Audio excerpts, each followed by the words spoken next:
Not okay, Cupid.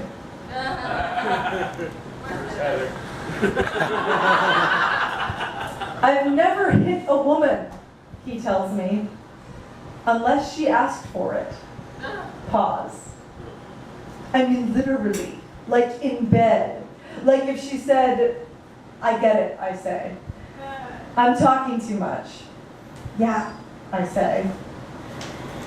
And the beers are half full, and the night is, let's face it, too old for this shit.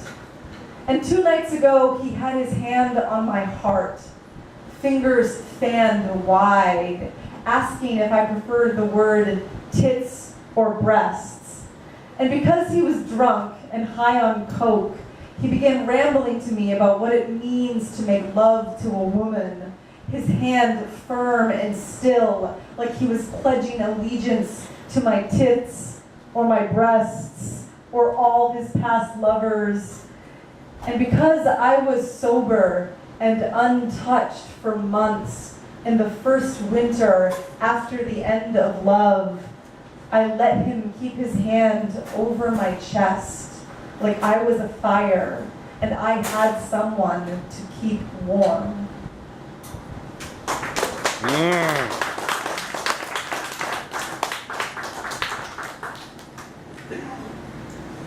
I'm going to do just 2 more poems. Is that cool? Are we good? Okay. Great. For my second to last one, can I read like a totally brand new poem that I wrote? Sure. Great. It's so new that I really might stumble. But I really love being in the Pacific Northwest so much. And I am from Maine, and something about being, particularly when I was in Bellingham and in Everett, it reminds me so much in some ways of coastal Maine. And it's just, it brought up a lot of feelings for me. And do you guys know Tara Hardy? Yes. Yeah, this poem is also dedicated to her, and it's ode to the Puget Sound. Blue on blue on blue, and lined with snowberries and pines. The smell of salt water clearing out my throat. Screech of gulls, whack and melancholy. How after almost dying, my friend told me the closest thing to God is light reflected on the water. And she's right. Column of shine and shimmer, steady and unsteady, singular slow dance stretched from horizon to edge. My loved ones back east, already covered in darkness, my own skin lit with warmth, wild marigolds glow and lean towards the sound's calm breeze, steamy haze, peaks blurred to sky while the light's long fire wanes again, and my own heart opens toward darkness as the closest thing to God drains to fill other sounds and harbors and the unswaggery stillness of street puddles abandoned by the storms that made them. Woo.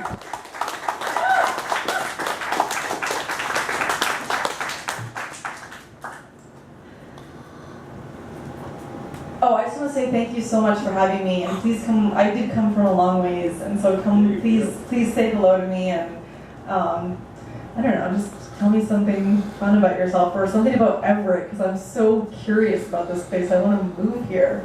Don't. Was I just immediately uninvited? What was that? Wait, excuse me, ma'am. We've had enough from you. Get off the stage. It's not you. You don't know how many times I've heard that. It's okay.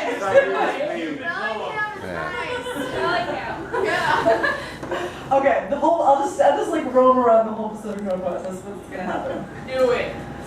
This is called Exaltations for This Life I Pretend Is Difficult. I'll begin with you, rain.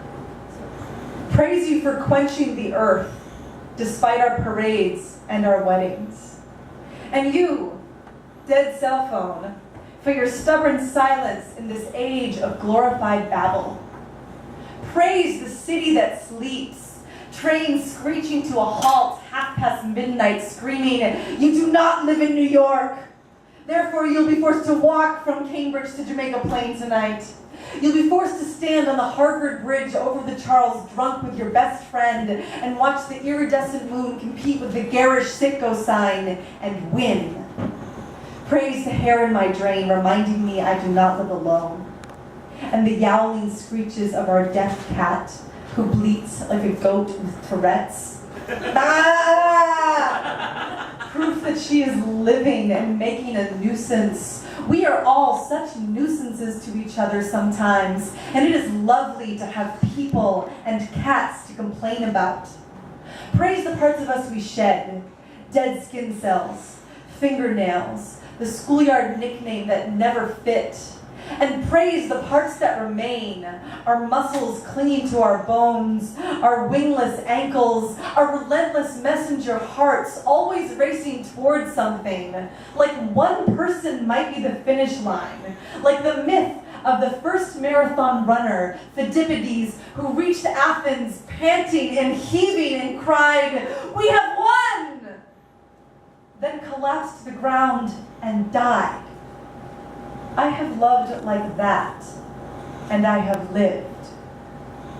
Praise any brave act that does not martyr us. The courage it takes sometimes just to say hello. Hello.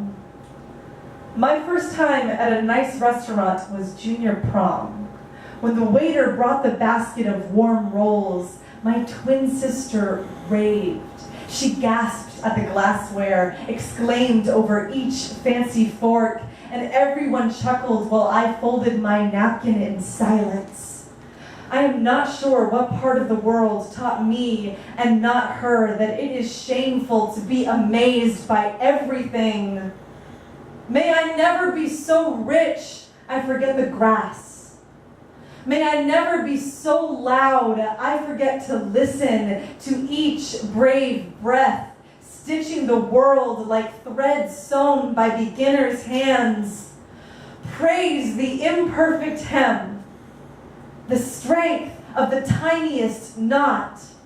Praise any torn and ragged cloth that warms me. Thank you guys so much. Woo! Yeah!